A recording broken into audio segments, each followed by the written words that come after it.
नमस्कार साथियों, मेरा नाम है आर के सिंह। संस्कृति आईएएस के magazine summary and analysis series में आप सभी का स्वागत है। इस सीरीज के अंतर्गत आज के एपिसोड में हम बात करने वाले हैं जिस मैगजीन की, वो मैगजीन है कुरुक्षेत्र। और इस मैगजीन में प्रकाशित जो महत्वपूर्ण आर्टिकल्स हैं उन पर हम बात करेंगे और देखेंगे कि आखिर किस मुद्दे से जुड़े हुए जो आर्टिकल हैं वो इस मैगजीन में प्रकाशित हुए हैं और इन आर्टिकल्स में आखिर किन किन क्षेत्रों की बात की गई है, उसी पर आज हम डिटेल से बात करेंगे। चलिए शुरुआत करते हैं और देखते हैं कुरुक्षेत्र मैगजीन में जो महत्वपूर्ण आर्टिकल्स हैं वो किस शीर्षक के साथ प्रकाशित हुए हैं। तो पहला जो आर्टिकल हम ले रहे हैं वह है अंतरिक्ष प्रौद्योगिकी और भविष्य का शिक्षा तंत्र। तो आप समझ सकते हैं कि ये जो पूरा मुद्दा है ये किस पर आधारित है। इसमें दो टर्म आपको देखने को मिल रहे हैं। पहला जो है वो स्पेस टेक्नोलॉजी है, अंतरिक्ष प्रौद्योगिकी है, और दूसरा है कि भारत में जो शिक्षा का पूरा एक तंत्र है उसका आखिर भविष्य किससे जुड़ा हुआ है, और ये जो जुड़ाव है, ये जो अंतर संबंध है वो किस चीज़ पर दर्शाए गए हैं। तो भारत का जो शिक्षा तंत्र है उसमें जो टेक्नोलॉजी है उससे क्या संबंध है, क्या उसकी भूमिका है, उसका क्या महत्व है, उसके विकास में कैसे ये मदद कर सकता है, ये सभी बिंदु इस आर्टिकल में प्रकाशित किए गए हैं। तो यही आपसे प्रश्न सीधे आपके मेंस एग्जाम में पूछ सकता है कि आखिर भारत में जो शिक्षा तंत्र है, जो वर्तमान में शिक्षा की स्थिति है, उसमें कितना उसके विकास में समर्थन कर सकता है, सपोर्ट कर सकता है स्पेस टेक्नोलॉजी, अंतरिक्ष प्रौद्योगिकी। और इसी कारण से ये आर्टिकल यहाँ पर प्रकाशित किया गया है। अंतरिक्ष जो प्रौद्योगिकी है, जो टेक्नोलॉजी है, ये मानवता के समक्ष देखें तो मौजूद जो कुछ गंभीर चुनौतियां हैं उनके समाधान का एक महत्वपूर्ण अब उपकरण के तौर पे उभरी है। यही नहीं, संयुक्त राष्ट्र का जो वाय अंतरिक्ष मामला है उसका जो कार्यालय है, जो UNOOS, ये भी क्या है कि अब स्पेस 4SD की शुरुआत कर चुका है, जो आने वाले समय में देखें तो सस्टेनेबल जो फ्यूचर है उसके और बढ़ने के लिए जो अंतरिक्ष प्रौद्योगिकी है उसके अनुप्रयोग पर महत्व देता है। और इस कारण से देखें तो कहीं ना कहीं ये जो मुद्दा है ये हम सभी के लिए भी महत्वपूर्ण हो जाता है कि हम भी अपने देश में जो अंतरिक्ष प्रौद्योगिकी है उसका जो एप्लीकेशन हो सकता है, खास तौर पे शिक्षा के क्षेत्र में, उस पर हम विशेष बल दें। अब यहाँ पर एक चीज़ हम डिस्कस कर लेंगे, जैसे चर्चा आ गई है कि संयुक्त राष्ट्र वाय अंतरिक्ष मामलों का जो कार्यालय है वो आखिर है क्या, और इसी नहीं स्पेस जो 4S SDG जो है इसकी शुरुआत की है और ये चर्चा में है। तो इस कारण से थोड़ा सा इसके बारे में देख लेंगे, क्योंकि इससे जुड़े हुए पीटी में आपके जो एग्ज़ाम है, पीटी एग्ज़ाम में कुछ प्रश्न पूछे जा सकते हैं। तो देखिए यहाँ पर जो वाय अंतरिक्ष मामलों के लिए संयुक्त राष्ट्र का जो कार्यालय है उसकी हम चर्चा कर रहे हैं। ये है क्या, कब स्टेबल किया गया, तो ये वर्ष 1958 में स्थापित किया गया। नाम से ही स्पष्ट हो रहा है, वाय अंतरिक्ष मामलों के लिए संयुक्त राष्ट्र का ये कार्यालय। और इसमें ये जो कार्यालय है उसी का ये क्या है, एक प्रभाग है। क्या है, उसका एक कार्यालय है। तो मूल रूप से ये जो पूरा सचिवालय है, इसी सचिवालय का ये क्या है, तो इसका एक ये कह सकते हैं कि डिपार्टमेंट है या उसका ये ऑफिस है। ये क्या है, एक कार्यालय के तौर पे काम करता है। दूसरी बात करें तो अंतरिक्ष के शांतिपूर्ण जो भी उपयोग हो सकते हैं, पीसफुल जो यूज हो सकते हैं, जो इन्वेशन हो सकता है, अंतर्राष्ट्रीय सहयोग जो हो सकता है उसको बढ़ावा देने का काम ये करता है। सतत आर्थिक और सामाजिक जो भी विकास है, जो अंतरिक्ष विज्ञान और प्रौद्योगिकी के उपयोग में काम मूल रूप से ये करता है। ये जो कार्यालय है ये जो भी अंतरिक्ष गतिविधियां हैं उनको नियंत्रित करने के लिए जो भी कानूनी नियामक स्तर पे जो ढांचे हैं उनको स्थापित करता है। संयुक्त राष्ट्र के किसी भी सदस्य देश की सहायता के लिए ये बनाया गया है। विकास के लिए देखें तो अंतरिक्ष जो विज्ञान प्रौद्योगिकी है और जो अनुप्रयोग है उसके उपयोग को लेकर ये विकासशील देशों की जो भी क्षमताएं हैं, जैसे जो भारत विकासशील देश है उसकी अंतरिक्ष क्षेत्र में जो भी अभी तक देखें कि इनके अनुप्रयोग की जो क्षमता है उसे बढ़ाने में ये क्या करता है, मदद करता है। तो इस तरह से देखेंगे तो इससे जुड़ी हुई जो बातें हैं वो आपको दे दी गई हैं और उनको आप देख सकते हैं। अब हम थोड़ा सा बात करेंगे जो मूल मुद्दा आर्टिकल का था कि अंतरिक्ष प्रौद्योगिकी और जो शिक्षा तंत्र है इनके बीच में जो अंतर संबंध की हम बात कर रहे थे, आखिर ये क्या है। तो देखिए, अगर अंतरिक्ष प्रौद्योगिकी की बात करें, इसकी जो परिकल्पना की गई थी वो खास तौर पे कुछ खास उद्देश्यों को ध्यान में रखते हुए की गई थी। जैसे अगर देखेंगे तो इंटरनेट कनेक्टिविटी के माध्यम से देश में गुणवत्तापूर्ण जो शिक्षा है उसको बढ़ावा देने के लिए। ये बात किसकी हम कर रहे हैं, तो ये हम बात कर रहे हैं अपने देश भारत के संदर्भ में। अंतरिक्ष जो प्रौद्योगिकी है इसकी परिकल्पना इसीलिए की गई थी अपने देश भारत में कि उच्च गति का जो इंटरनेट है, किसकी हम बात कर रहे हैं, तो हाई स्पीड का जो इंटरनेट होता है उसकी कनेक्टिविटी के माध्यम से शिक्षा जो हो सकती है वो गुणवत्तापूर्ण हो और उसका विस्तार पूरे देश में किया जा सके। ऐसा हम क्यों कह रहे हैं, तो अगर हम भारत की बात करें, ठीक है, तो भारत की अगर हम बात करते हैं तो भारत में क्या है कि अलग अलग क्षेत्र हैं और इनकी जो भौगोलिक विशेषताएं हैं वो भी अलग है। इस कारण से भारत के सभी हिस्सों में गुणवत्तापूर्ण जो शिक्षा है उसका विकास नहीं हो पा रहा है। वहाँ जो भी युवा हैं, जो छात्र हैं, उनको कह सकते हैं कि क्वालिटेटिव जो एजुकेशन है वो प्राप्त नहीं हो पा रहा है। वहाँ की जो सीमाएं हैं वो इसके सामने बैरियर बन रही हैं और इसको ध्यान में रखते हुए जो अंतरिक्ष प्रौद्योगिकी है इसके विकास को महत्व दिया गया और ये कोशिश की गई कि पूरे देश में जो डिजिटल एजुकेशन है, यहाँ पर देखिए बात किसकी हो रही है, तो हम बात कर रहे हैं डिजिटल एजुकेशन की। तो इसी माध्यम से क्या किया जा सकता है कि पूरे देश में जो डिजिटल शिक्षा है, जो इलेक्ट्रॉनिक प्रेजेंस है, उसको बढ़ाया जा सकता है और इससे कई सारे फायदे होंगे।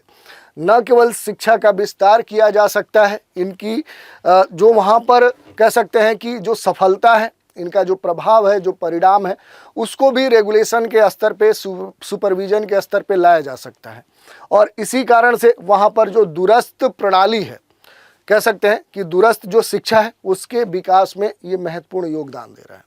इसके अतिरिक्त देखेंगे तो और भी कई सारे क्षेत्र हैं जहाँ पर ये जो स्पेस टेक्नोलॉजी है इसके द्वारा कई सारे लाभ प्राप्त किए जा सकते हैं। जैसे बैंकिंग क्षेत्र है, कृषि क्षेत्र है, जलवायु क्षेत्र है, आपदा जोखिम, सेवा वितरण, संचार और देश की जो जीडीपी है और उसके साथ ही पूरे देश का जो विकास है उसको भी बढ़ावा देने में ये जो अंतरिक्ष प्रौद्योगिकी है ये महत्वपूर्ण भूमिका निभा सकता है। तो ये हमारे लिए इतना महत्वपूर्ण हो सकता है।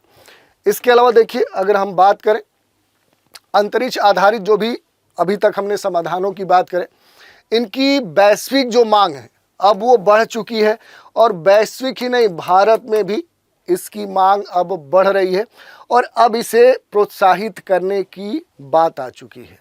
नई पीढ़ियों का जो भविष्य है उसके लिए अब भारत को तैयार रहना होगा, इंफ्रास्ट्रक्चर के स्तर पे, नीतियों के स्तर पे, इनके रेगुलेशन के स्तर पे। तो ये सारी बातें कही गई हैं और इसी के संदर्भ में जो विश्व आर्थिक मंच है उसकी जो रिपोर्ट आई थी उसमें ये कहा गया था कि वैश्विक अंतरिक्ष अर्थव्यवस्था वर्ष 2035 तक कितनी हो जाएगी, तो ये 1.8 ट्रिलियन डॉलर हो जाएगी। दूसरी बात कही गई थी कि भारत की जो अंतरिक्ष अर्थव्यवस्था है ये भी वर्ष 2030 तक कितना पहुंच जाएगी, तो ये 77 बिलियन डॉलर तक पहुंच जाएगी। इसकी संभावना इस विश्व आर्थिक मंच के रिपोर्ट में दर्शाई गई थी। तो ये सारी बातें महत्वपूर्ण हैं। अब थोड़ा सा हम देखेंगे कि अंतरिक्ष जो प्रौद्योगिकी है इसको शिक्षा तंत्र में शामिल करने से आखिर अन्य और कौन कौन से लाभ हो सकते हैं, ये सबसे महत्वपूर्ण है। तो देखिए, जो अंतरिक्ष प्रौद्योगिकी है और उसके जो अनुप्रयोग है उसकी जो जानकारी है उसको स्कूल के अगर हम सिलेबस में शामिल करते हैं तो जो भी यूथ हैं उनको नवीन जो भी खोजें हैं वो बेहतर करियर का जो विकल्प है उसके चुनाव को प्रेरित कर सकता है। तो ये सबसे महत्वपूर्ण है कि जो भी युवा हैं उनके जो भी नवीन समाधान हो सकते हैं उनको वो खोज सकता है, जो भी बेहतर कैरियर विकल्प हो सकता है उन विकल्पों को प्राप्त करने में ये क्या करेगा, ये मदद करेगा। दूसरी बात देखिए, युवा वर्ग तैयार होगा, वो किसके लिए तैयार होगा? तो वैश्विक जो भी समस्याएं हैं उनके समाधान करने में जो यूथ है वो क्या होगा? वो कैपेबल होगा।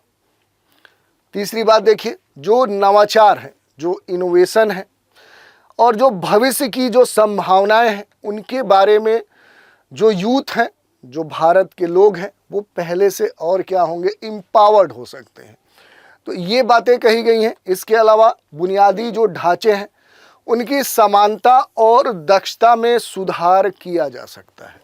गुणवत्तापूर्ण शिक्षा और अंतरिक्ष जो भी प्रौद्योगिकी है उस पर जानकारी समान रूप से महत्वपूर्ण होती है, जिससे युवा शिक्षार्थियों को इस क्षेत्र में जो भी प्रासंगिक प्रवृत्तियां हैं, सर्वोत्तम जो शिक्षा पद्धति है, जो तरीके हैं, वो विभिन्न देशों में नवाचार और भविष्य की जो संभावनाएं हैं उनको प्राप्त करने में ये मदद करता है। इसके अलावा देखेंगे तो जो भूस्थानिक डेटा है वो भी इसमें काफ़ी कह सकते हैं महत्वपूर्ण भूमिका निभाता है और वो इस तरह से सहायक हो जाता है कि भौगोलिक सूचना जो प्रणाली है, जो GIS है, ये विभिन्न जो संसाधन है उनके प्रबंधन और शिक्षा के विकास में उसके बुनियादी ढांचे की समानता और दक्षता में क्या कर सकता है? बड़े स्तर पे सुधार कर सकता है। यही नहीं, जो कम आबादी वाले क्षेत्र हैं, जैसे देश के आप देखेंगे दुर्गम, पर्वतीय, पहाड़ी, पिछड़े जो क्षेत्र हैं, उन क्षेत्रों में जो स्कूल हैं उन स्कूलों के समेकन में भी ये सहायता प्रदान करता है। तो इस कारण से ये हमारे लिए महत्वपूर्ण हो जाता है। अब बात आती है कि भारत में जो अवसर हैं, अवसर के संदर्भ में अगर हम देखें तो भारतीय अंतरिक्ष जो नीति है 2023, ये सबसे महत्वपूर्ण है और ये एक बार जाके आप PIB की वेबसाइट पर डिटेल में पढ़ भी लीजिएगा कि भारत की अंतरिक्ष नीति 2023 क्या कहती है, इसके महत्वपूर्ण बिंदु कौन है।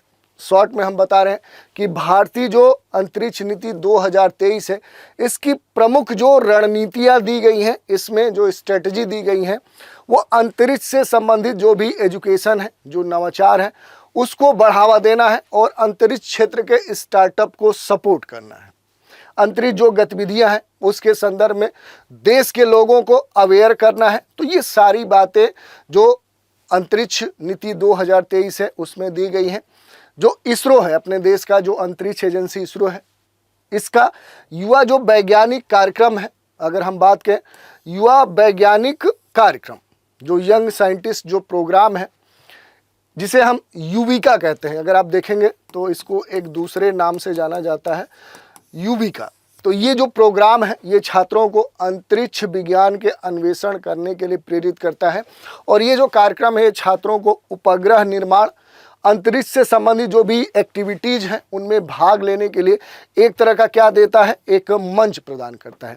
तो इस कारण से महत्वपूर्ण है। इसके अलावा देखें तो ये जो प्रोग्राम है इससे जुड़ी हुई बातें आप देख सकते हैं, ये आपके लिए काफ़ी महत्वपूर्ण हो सकता है। जैसे इसरो का ये क्या है, युवा वैज्ञानिक जो कार्यक्रम युविका है, ये शिक्षण और जागरूकता सृजन एक कार्यक्रम है जो ग्रामीण क्षेत्रों के जो युवा हैं, जो छात्र हैं, उनको स्पेस टेक्नोलॉजी, जो स्पेस साइंस है और जो स्पेस एप्लीकेशन है उन पर बेसिक जो नॉलेज है वो प्रदान करता है। उद्देश्य क्या है इस कार्यक्रम का? तो युवाओं के बीच में जो साइंस है, जो टेक्नोलॉजी है, इसके जो नए नए रुझान हैं, जो नए नए विकास हैं, उनके बारे में अवेयर करना और अधिकतर जो विद्यार्थी हैं उनको विज्ञान, टेक्नोलॉजी, इंजीनियरिंग और मैथमेटिक्स आधारित जो भी अनुसंधान और करियर है वो अपनाने के लिए प्रोत्साहित करना।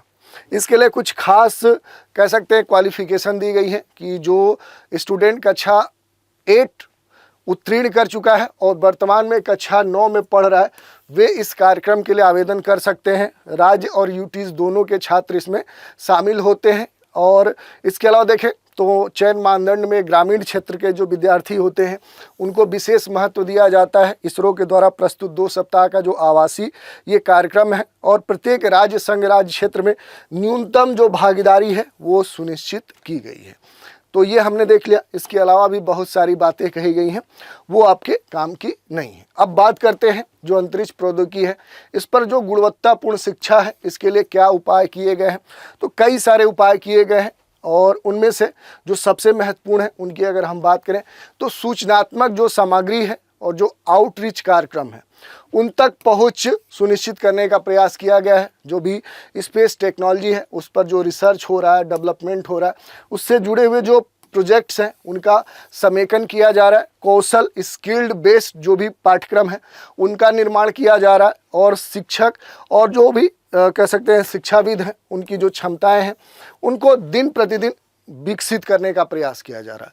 जो स्टार्टअप्स हैं इकोसिस्टम को बढ़ावा दे रहे हैं, ग्रामीण क्षेत्रों में जो पहुंच है उसमें अब तेजी से सुधार हो रहा है। तो ये कुछ महत्वपूर्ण प्रयास किए गए हैं। अगर इन पर आप डिटेल से जानना चाहेंगे तो इसका जो पूरा PDF है वो टेलीग्राम ग्रुप्स पर डाल दिया गया है, तो उनको आप देख सकते हैं और इनसे जुड़ी हुई जो बातें हैं उनको भी आप समझ सकते हैं।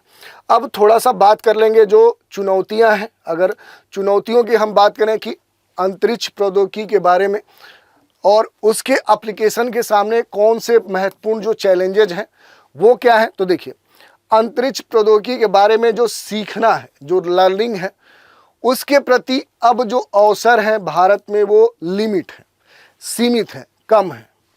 शिक्षकों की जो क्षमताएं हैं भारत में अभी भी काफ़ी कम है, क्योंकि बेसिक जो एजुकेशन है वो बड़े ही कहे तो लो स्टैंडर्ड में हुई है। इस कारण से इन टीचर्स की जो कैपेसिटी है वो सीमित है, और पाठ्यक्रम में जो समेकन की बात कही जा रही है इस संदर्भ में बड़े स्तर पे क्या किया जाता है, प्रतिरोध किया जाता है, इसका विरोध किया जाता है। सामाजिक आर्थिक जो असमानताएं हैं और जो दूरस्थ क्षेत्र हैं, क्योंकि अगर देखें तो अभी भी भारत में अलग अलग वर्ग, समुदाय, क्षेत्र जो उनका कह सकते हैं इकोनॉमिक जो बैकग्राउंड है उसमें बड़ा असमानता देखने को मिलती है। ये जो असमानता है वो सबसे बड़ा चैलेंज देखने को मिलता है। और दूसरा, भारत की जो भौगोलिक विशेषताएं हैं, जैसे आप देखेंगे कि प्लेन रीजन है, पर्वतीय क्षेत्र है, मैदानी क्षेत्र है, कोई कोस्टल रीजन है, द्वीपीय क्षेत्र है, तो हर जगह की जो स्थिति है, जो इंफ्रास्ट्रक्चर है वो समान नहीं है।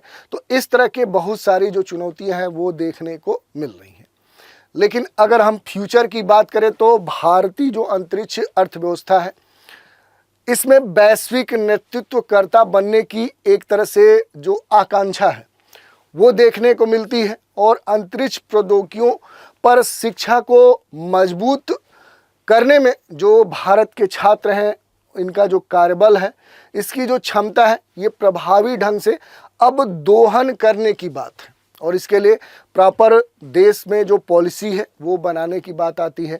अंतरिक्ष जो प्रौद्योगिकी है इसके विकास को बढ़ावा देने के लिए भारत का जो शिक्षा है, जो क्षमता निर्माण है, इस पहल में अब निवेश की प्राथमिकता जो है वो देश को देनी पड़ेगी, पॉलिसी जो मेकर्स हैं उनको देनी पड़ेगी। और अंतरिक्ष से संबंधित विषयों को स्कूल और जो यूनिवर्सिटीज़ हैं उनके पाठ्यक्रम में शामिल करके जो भी रिसर्च है, डेवलपमेंट है, तो R&D परियोजनाओं को बढ़ावा देने की बात सबसे महत्वपूर्ण है। इसके अलावा देखेंगे तो देखिए कुछ बातें हैं, जैसे भारतीय अंतरिक्ष नीति 2023 में ये कहा गया कि राष्ट्रीय अर्थव्यवस्था में अंतरिक्ष के क्षेत्र के योगदान को बढ़ाने के लिए एक रणनीतिक जो रूपरेखा है वो प्रदान की गई है। इसके लिए नीति को मजबूत शैक्षणिक पहल और सार्वजनिक नीति भागीदारी पूरित की जानी चाहिए, जिससे ग्रामीण और वंचित क्षेत्र सहित सभी के लिए संसाधनों तक जो पहुँच है वो सुनिश्चित किया जा सके। और इसमें जैसे कुछ देश हैं, जैसे अगर हम बात करें जैसे USA है विकसित, ये सारे देश विकसित हैं, जापान है, जो यूरोपीय यूनियन के जो कंट्रीज हैं इनके जो सदस्य देश हैं वो अंतरिक्ष विज्ञान के प्रारंभिक जो शिक्षा है, जो शिक्षक हैं उनके लिए जो प्रशिक्षण कार्यक्रम है, जो ट्रेनिंग प्रोग्राम है, उन पर वो खास तौर पे बल दे रहे हैं। शैक्षणिक जो संस्थान हैं, जो सरकारें हैं, वो निजी क्षेत्र के बीच में जो सहयोग है उसको रेखांकित कर रही हैं, प्रदर्शित कर रही हैं। तो इस तरह की बातें यहाँ पर दर्शाई गई हैं। और ऐसे में भारत अपने विशिष्ट सामाजिक आर्थिक परिदृश्य को ध्यान में रखते हुए क्या कर सकता है, इस दृष्टिकोण को अपनाकर जो अंतरिक्ष शिक्षा है इसमें क्या कर सकता है, इनोवेशन ला सकता है, समेकन को प्रोत्साहित कर सकता है। यही नहीं, जो अपने देश के छात्र हैं उनको उपग्रह पर आधारित, सैटेलाइट पर आधारित क्या कर सकता है, जो डेटा है, जो आंकड़े हैं उनकी व्याख्या और इससे क्या कर सकता है कि पर्यावरण पे निगरानी, शहरी नियोजन, ऐसे जो क्षेत्र हैं इन क्षेत्रों में इनको लागू करके, इनसे लागू करने संबंधित प्रशिक्षण देके और प्रासंगिक बना सकता है। तो इस तरह से बहुत सारे एप्लीकेशन हैं, इनका उपयोग किया जा सकता है। तो ये एक लंबा आर्टिकल था जिस पर हमने बात की। एक और आर्टिकल है, इस पर भी की पॉइंट हम देख लेते हैं। जैसे ग्रामीण शहरी अंतर को कम करने में जो अंतरिक्ष प्रौद्योगिकी है, जो ग्रामीण क्षेत्र है और जो शहरी क्षेत्र है, जो रूरल सेक्टर है और जो अर्बन सेक्टर है, इनके बीच में जो खाई है, जो विषमता है, उसको समाप्त करने में जो स्पेस टेक्नोलॉजी है ये कितना मददगार साबित हो सकता है, इसी पर आधारित ये आर्टिकल है। सीधे प्रश्न यहाँ से आपका पूछ लेगा। अंतरिक्ष प्रौद्योगिकी ने विभिन्न क्षेत्रों में देखें तो प्रगति की है, आत्मनिर्भर बनाने में, आगे बढ़ने में महत्वपूर्ण भूमिका निभाई है। और इसी संदर्भ में जो भारत की अंतरिक्ष एजेंसी इसरो है, इसने अंतरिक्ष जो प्रौद्योगिकियां हैं उनमें भारत की प्रगति, संचार, कृषि, आपदा प्रबंधन, शिक्षा, पर्यावरण मॉनिटरिंग, ऐसे क्षेत्रों में जो एप्लीकेशन है, जो अनुप्रयोग हैं, वो स्थापित करके एक कीर्तिमान भी सिद्ध किया है। इसके अलावा देखेंगे तो ग्रामीण क्षेत्रों में जो टेलीमेडिसिन है, ई लर्निंग क्षेत्र है, डिजिटल जो गवर्नेंस है, ऐसी जो सुविधाएं हैं, ये ग्रामीण शहरी जो अंतर है उसको क्या कर सकती हैं, समाप्त कर सकती है।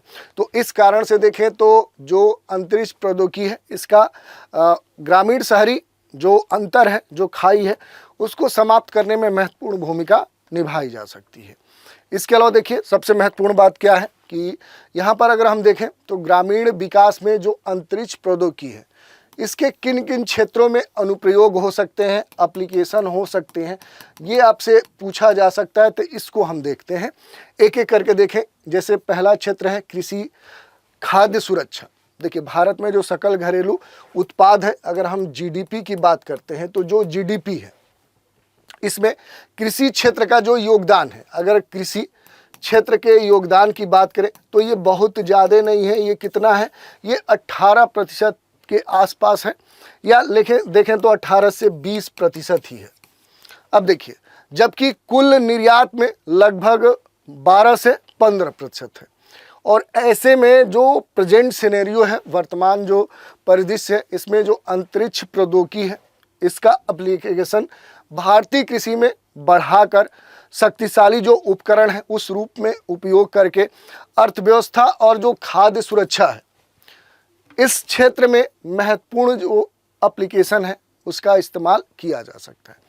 यही नहीं, जो क्रॉप्स सुपरविजन है, फसलों की जो निगरानी है, इसमें जो रिमोट सेंसिंग है उसका इस्तेमाल किया जा सकता है। उच्च रेजोल्यूशन वाले जो इमेज है उनको देखकर उनसे संबंधित जो कीट हैं, जो संक्रमण है, जो पोषक तत्व हैं, जो जल की कमी है, ऐसे जो मुद्दे हैं उनका समाधान किया जा सकता है।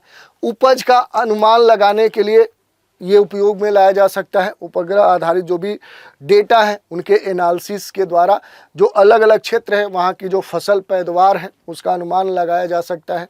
उस क्षेत्र के लिए खरीद, भंडारण और वितरण के लिए जो भी पॉलिसी है वो बनाई जा सकती है।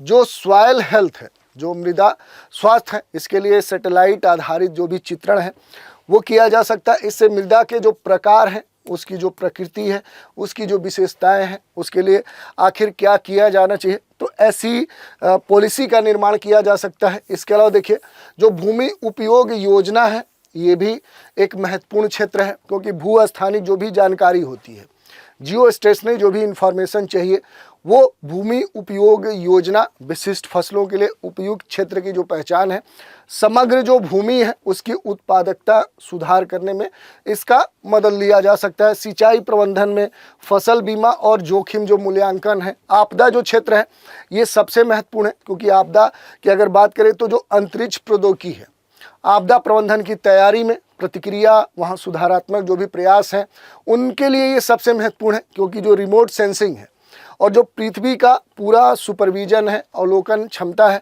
उससे लैस जो भी उपग्रह हैं वो पर्यावरण परिवर्तन को मॉनिटर कर सकते हैं और संभावित जो भी खतरा उत्पन्न होने वाला है उसके लिए पहले से तैयारी की जा सकती है, उसके लिए जो भी प्रिकॉशन है वो लिया जा सकता है। तो इस तरह की बातें देखने को मिलती हैं। यही नहीं, आपदा जो प्रबंधन है उसमें तो सबसे महत्वपूर्ण भूमिका इसकी होती है। इसके लिए देखें तो अलग अलग जो डिवाइस हैं उनका इस्तेमाल किया जा सकता है। तो ये सारी बातें हैं। कृषि सलाहकार जो सेवाएं हैं उनमें इसका इस्तेमाल किया जा सकता है। इसके अलावा देखिए बहुत सारे इसके जो इस्तेमाल हैं वो देखने को मिल सकते हैं, जैसे डिजिटल डिवाइड को कम करने में, जल संसाधन का जो प्रबंधन है उसमें इसका इस्तेमाल किया जा सकता है। अब कैसे किया जा सकता है जल संसाधन में, क्योंकि ये पॉइंट अलग से भी आपसे पूछा जा सकता है। तो देखिए उपग्रह जो प्रौद्योगिकी है, जो डाटा मिलेगा जल उपलब्धता का, उसके वितरण का, उसके गुणवत्ता का, उसका सटीक रियल टाइम में एनालिसिस किया जा सकता है और बड़े पैमाने पर इसका जानकारी प्रदान की जा सकती है और इस कारण से जो भी परिवर्तनकारी भूमिका है उसको निर्धारित किया जा सकता है। इसके अलावा देखिए जो उपग्रह है वो झीलों, नदियों या इस तरह के जो जलाशय हैं उनका कितना विस्तार है, उनकी स्थिति वर्तमान में क्या है, उनकी मात्रा क्या है, मौसम के आधार पर क्या उनमें परिवर्तन हो रहा है, उच्च रेजोल्यूशन आधारित जो भी इमेजेज हैं उनको दे सकते हैं, जिसके आधार पर पूरा एनालिसिस करके उसके लिए नीति बनाई जा सकती है। तो इस तरह की बातें कही गई हैं। इसके अलावा ग्रामीण संपर्क, रोजगार और बुनियादी जो ढांचा है वो भी महत्वपूर्ण हो जाता है। तो ये सारी बातें हैं जिसको एक एक करके आप देख सकते हैं।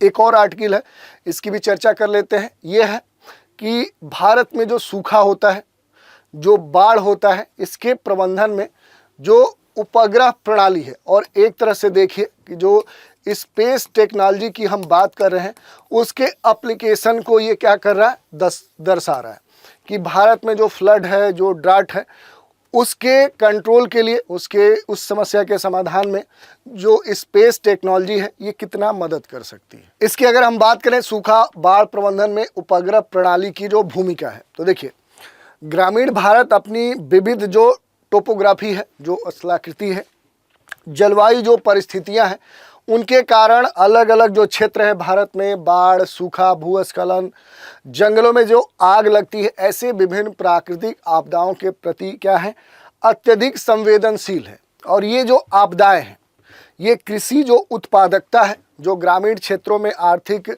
स्थिरता है, उसको कहीं ना कहीं रोकने का काम करती है। इन आपदाओं के जो प्रभाव हैं उनको नियंत्रित करने के लिए सबसे महत्वपूर्ण है उनका प्रभावी प्रबंधन, रणनीतियों की आवश्यकता को लागू करना और इसमें उपग्रह आधारित जो कह सकते हैं निगरानी है, प्रारंभिक जो चेतावनी प्रणालियां हैं, सतत जो कृषि पद्धतियां हैं उनको लागू करना सबसे महत्वपूर्ण हो जाता है। और इसी कारण से ये जो आर्टिकल है आपके लिए मोस्ट इम्पॉर्टेंट हो जाता है, क्योंकि बाढ़ सूखा आपके सिलेबस में पहले से मेंशन है, तो इसके बारे में आपको जानकारी होनी चाहिए। अब हम बात कर लेंगे थोड़ा सा सूखे का कि आखिर सूखा है क्या, सूखा का तात्पर्य क्या होता है। तो एक विशिष्ट अवधि से होता है। क्या है कि ये एक विशिष्ट अवधि है, एक समय से इसका सेंस लिया जाता है और उस अवधि के लिए जो जल है, जो वाटर है, जो नमी की जो उपलब्धता होती है उसमें क्या हो जाती है कि वो कमी हो जाती है और वो जो कमी होती है वो सामान्य स्तर से अत्यधिक कम की स्थिति होती है। तो एक विशिष्ट समय की जो अवधि है, इस अवधि में उस क्षेत्र में जल या फिर जो नमी है उसमें कमी आती है और ये जो कमी होती है ये सामान्य जो स्तर है उससे काफ़ी कम होती है, अत्यधिक कमी होती है। तो इसी स्थिति को, ये जो स्थिति होती है इसी को वहाँ के लिए हम क्या बोलते हैं, ड्रॉट या सूखा बोलते हैं। मौसम जो विज्ञानी है वो एक सूखे को वर्षा की जो अनुपस्थिति है उस रूप में भी डिफाइन करते हैं, जबकि जो कृषि एक्सपर्ट हैं, कृषि जो विशेषज्ञ हैं, वो इसे फसल के जल या जड़ क्षेत्र में वृद्धि या उसकी उत्पादकता बनाए रखने के लिए जो सॉइल है, जो मृदा है, उसकी जो नमी है, उसमें अपर्याप्त जल की मात्रा के रूप में देखते हैं। तो ये आपको पता होना चाहिए। इसके अलावा कुछ आंकड़े हैं वो भी आप देख सकते हैं। जैसे अगर हम बात करें भारत में जो कृषि सूखा की स्थिति है, ये जो कृषि सूखा की स्थिति है, ये स्थिति कब उत्पन्न होती है ये आपको पता होना चाहिए कि स्थिति कब उत्पन्न हमें देखने को मिलती है। जब वार्षिक वर्षा, इस मामले में ये कहा गया है कि जब वार्षिक वर्षा, एनुअल जो रेन है, वार्षिक जो वर्षा है, इसकी जो शुरुआत है ये जल्द क्या हो जाती है, समाप्त हो जाती है। वर्षा क्या है वो जल्दी समाप्त हो जाती है, या फिर भारी बारिश के बीच में लंबे समय तक एक तरह से देखें तो सूखा देखने को मिलता है। और ये सामान्य कारण है, इसके कई सारे जो प्रभाव हैं वो देखने को मिलते हैं। तो सूखे के भारत में जो प्रभाव है, फसल की जो उत्पादकता है, जो क्रॉप प्रोडक्टिविटी है वो काफ़ी कम हो जाती है। और जब ये कम होगी तो जो लोग भी जीवन निर्वहन किसी करते हैं उनके जीवन पर इसका प्रतिकूल प्रभाव पड़ता है। जब वही परेशान होंगे तो उनके द्वारा पाले जाने वाले जो मवेशी हैं और जो उस क्षेत्र में रहने वाले जो जीव हैं उनके सामने जीवन का संकट उत्पन्न हो जाता है। मवेशी की जो उत्पादकता है वो कम होने के कारण अंततः जो कृषि गतिविधियां हैं वो प्रभावित होती हैं। ये अलग बात है कि अब आधुनिक जो युग है उस कृषि पद्धति में जो मवेशियों की भूमिका है वो कम हो गई है। क्योंकि पहले क्या था कि परंपरागत जब कृषि होती थी तो उसमें जीवों का, जैसे बैल है, भैंस है, इनका इस्तेमाल ज़्यादा होता था अलग अलग कार्यों में। लेकिन अब जो मशीनों ने इनका स्थान ले लिया है तो इस कारण से ये जो प्रभाव है ये कम हुआ है। लेकिन अभी जो भारत है ये छोटे छोटे गाँवों का क्षेत्र माना जाता है, तो अभी भी छोटे सीमांत जो कृषक हैं उनकी संख्या भारत में काफ़ी अधिक है। तो इस कारण से अभी भी ये जो प्रभाव है ये बना हुआ है। जल जो संसाधन है, जो जलाशय है, उसमें पानी की कमी से दीर्घकाल के लिए जल संकट, वाटर क्राइसिस हो जाता है। और इस कारण से जो कृषि है, कृषि जो पद्धतियां हैं उनके सामने कई सारी जो चुनौतियां हैं वो उत्पन्न हो जाती हैं। तो ये एक महत्वपूर्ण बात है। इसके अलावा जो दूसरा हमारा विषय था वो था बाढ़, जो फ्लड होता है। और ये होता क्या है, आप सभी ने देखा होगा कि सामान्य स्थिति में अगर हम देखें तो एक व्यापक या गंभीर मौसमी क्या है, ये परिघटना है। ये क्या है, एक मौसमी परिघटना है। और ये सामान्य परिघटना नहीं है बल्कि गंभीर है, कठोर है, ये आपको ध्यान देना होगा। और इस परिघटना के कारण क्या होता है कि अत्यधिक वर्षा हो जाती है, प्रेसिपिटेशन की जो मात्रा है वो अधिक हो जाती है। इस कारण से देखें तो नदी में जो जल स्तर है, जो जल धारण है या जो जल है वो काफ़ी अधिक हो जाता है। और इस कारण से नदियों का जो जल धारण क्षमता है उससे अधिक होने के कारण क्या होता है कि जो जल है वो मूल स्थान से पूरे क्षेत्र में एक तरह से फैल जाता है। इसी स्थिति को हम क्या बोलते हैं, फ्लड या फिर बाढ़ बोलते हैं। इस कारण से भी कई सारी स्थिति आपको देखने को मिलती है। भारत दुनिया का सबसे अधिक जो बाढ़ प्रवण जो देश हैं उनमें से एक है। और भारत के लगभग सभी राज्यों, केंद्र शासित प्रदेशों में देखें तो जो भूमि है उनका अधिकांश जो भाग है वो बाढ़ प्रभावित है। तो ये महत्वपूर्ण बात हमने देख ली। इसके अलावा इसके जो प्रभाव देखने को मिलते हैं, फसल जो क्षति है, अगर आप देखेंगे कि इस तरह की स्थिति होती है कि खड़ी फसलों वाले क्षेत्र में लंबे समय तक जब जल बना रहता है, जल जमाव की स्थिति देखने को मिलती है, तो इस कारण से फसलें सड़ने लगती हैं, वो गिर जाती हैं और समय पे उनकी कटाई नहीं हो पाती है। तो इस तरह की जो फसल क्षति है वो देखने को मिलती है। मृदा का अपक्षय होता है, लंबे समय तक जल जमाव के कारण उसकी उर्वरता पे प्रभाव पड़ता है। जो पोषक तत्व हैं वो धीरे धीरे नीचे की परतों में जाने लगते हैं। ऐसे कई सारे सॉइल डिग्रेडेशन से संबंधित समस्याएं देखने को मिलती हैं। आधारभूत जो संरचना है उसका नुकसान होता है, जहाँ पर कृषि की जानी चाहिए, जहाँ पर अगर आवागमन के लिए अगर रोड्स हैं वो बाधित हो रहे हैं, तो इस तरह की जो आधारभूत इंफ्रास्ट्रक्चर है वो प्रभावित होता है। और सबसे महत्वपूर्ण जो बात है वो है स्वास्थ्य के लिए ये सबसे खतरनाक होता है। बाढ़ प्रभावित क्षेत्रों में जाएंगे तो वहाँ के लोगों से पूछेंगे कि बाढ़ ने उनका जीना कैसे दूभर किया है, तो वो सही तरीके से आपको बता पाएंगे। अब देखिए इस पूरे मामले में देखें तो उपग्रह जो है, ये जो प्रौद्योगिकी है, इसके माध्यम से जो बाढ़ सूखा की समस्या है इसका प्रबंधन किया जा सकता है, इसका मैनेजमेंट किया जा सकता है। कैसे? तो उपग्रह में लगे जो उन्नत सेंसर हैं ये पृथ्वी के जो क्षेत्र हैं उन क्षेत्र का जो डेटा है वो इकट्ठा कर सकते हैं और इन डेटा का जो एनालिसिस है वो किया जा सकता है। इस डेटा को जो भौगोलिक सूचना प्रणाली है, जो GIS है, इसका उपयोग करके संशोधित किया जा सकता है, विश्लेषित करके जो महत्वपूर्ण जानकारियां हैं वो प्राप्त किया जा सकता है। और इस कारण से सूखा, बाढ़ जैसे जो स्थितियां हैं इनका प्रबंधन किया जा सकता है। अगर बाढ़ में देखें तो कुछ बातें जैसे सूखा प्रबंधन, निगरानी और मूल्यांकन, प्रारंभिक जो चेतावनी प्रणाली है, इससे क्या है कि जो वर्षा असमानता है, जो उपग्रह वर्षा स्तर है उसमें भिन्नता को पहचान कर सकते हैं और इससे वर्षा वितरण और तीव्र जो पैटर्न है उसकी निगरानी की जा सकती है। सूखा जोखिम की जो भविष्यवाणी है उसके समाधान के लिए काम किया जा सकता है। मृदा की नमी का मानचित्रण किया जा सकता है। वनस्पति का जो सूचकांक है वो तैयार किया जा सकता है। मौसमी जो पूर्वानुमान है वो दिए जा सकते हैं। उचित निगरानी के लिए पॉलिसी बनाई जा सकती है। लोगों को इसके लिए पहले से क्या किया है, अलर्ट किया जा सकता है। और इसके साथ ही देखिए न्यूनीकरण जो रणनीतियाँ है, इसके लिए जो तैयारियां हैं उनकी अगर बात करें तो जल संसाधन का प्रबंधन किया जा सकता है। अगर अक्सर देख रहे हैं किसी क्षेत्र में बार बार बाढ़ आ रहा है तो वहाँ पर फसल विविधीकरण का इस्तेमाल किया जा सकता है। वैसी फसलों को बोने में प्राथमिकता दी जा सकती है जो कहीं ना कहीं जल अधिक सोखती हैं। इसके अलावा जो सरकारी योजनाएं हैं उनके स्तर पे काम किया जा सकता है। और बाढ़ प्रबंधन में देखें तो बाढ़ जोखिम मूल्यांकन और जो प्रारंभिक चेतावनी प्रणाली है इसका भी इस्तेमाल किया जा सकता है। जैसे वर्षा की तीव्रता का आकलन किया जा सकता है, नदी की निगरानी की जा सकती है, बाढ़ मैदान का मानचित्रण किया जा सकता है, वास्तविक समय अलर्ट को बताया जा सकता है, हाइड्रोलॉजिकल जो मॉडल है उसको इस्तेमाल किया जा सकता है। इस मॉडल में जो भी उपग्रह आधारित डाटा है उसको स्थानीय अवलोकन के साथ क्या किया जाता है, इंटीग्रेट किया जाता है और फिर बाढ़ का पूर्वानुमान है उसकी सटीकता बताई जा सकती है जिससे बेहतर प्रतिक्रिया रणनीति बनाई जा सकती है।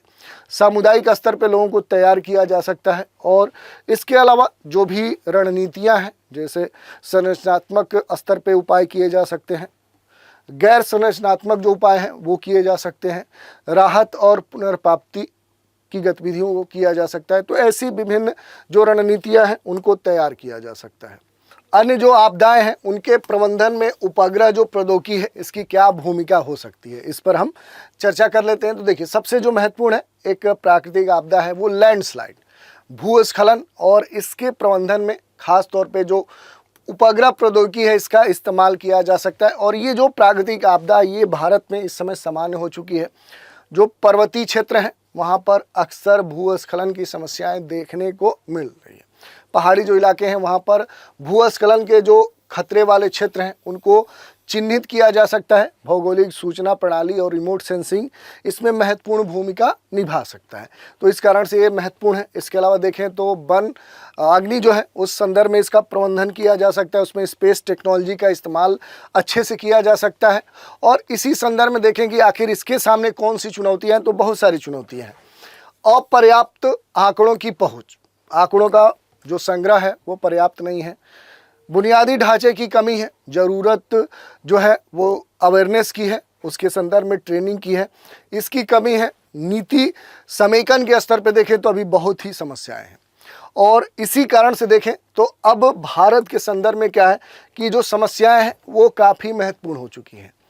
भारत में जो सैटेलाइट डेटा है उसका जो एनालिसिस है उसको अब बढ़ाने की ज़रूरत है, तभी इसका समाधान किया जा सकता है। और इसमें भी क्या है कि जो आधुनिक तकनीक है, जैसे अगर बात करें तो आजकल एआई का ज़माना है, जो आर्टिफिशियल इंटेलिजेंस है, आईओटी का ज़माना है, इसके माध्यम से जो उन्नत प्रौद्योगिकी है उसका प्रयोग किया जा सकता है। सरकार के स्तर पे सरकारी जो एजेंसियां हैं, निजी जो क्षेत्र हैं, उनके शोध के स्तर पे इसका बढ़ावा दिया जा सकता है। ग्रामीण आबादी की जो आवश्यकताएं हैं उन नीड के अनुसार स्थानीय जो समाधान है उनको विकसित किया जा सकता है। उपग्रह आधारित जो भी आपदा प्रबंधन है उसके लिए जो वित्तीय सहायता है, जो नियामक है, रेगुलेशन है, उसके स्तर पे मजबूत अर्थव्यवस्था को की जा सकती है। और उपग्रह जो प्रौद्योगिकी है उसको आपदा प्रबंधन के जो क्षेत्र हैं वहाँ के जो ढांचे हैं उनको इंटीग्रेट करके प्राकृतिक आपदाओं के प्रभाव को कहीं ना कहीं कम किया जा सकता है। यही नहीं, भूस्थानिक जो डेटा होता है वो प्रशिक्षण और उस तक जो पहुंच है उसको सुनिश्चित किया जा सकता है। इसके लिए सशक्तिकरण, लचीलेपन और सतत विकास को बढ़ावा देने की आवश्यकता है। तभी क्या किया जा सकता है कि जो स्पेस टेक्नोलॉजी है या इस तरह की जो लेटेस्ट तकनीकियां हैं इनका इस्तेमाल अलग अलग क्षेत्रों में करके अपने देश में जो विद्यमान विभिन्न समस्याएं हैं उनका समाधान किया जा सकता है। तो आज के एपिसोड में हमने मैगजीन में प्रकाशित जो महत्वपूर्ण आर्टिकल्स हैं उन पर हमने चर्चा की और उनसे जुड़े हुए जो महत्वपूर्ण तथ्य थे उन पर भी विस्तार से बात की। तो आज के एपिसोड में इतना ही। आप सभी हमारे साथ बने रहें, इसके लिए धन्यवाद।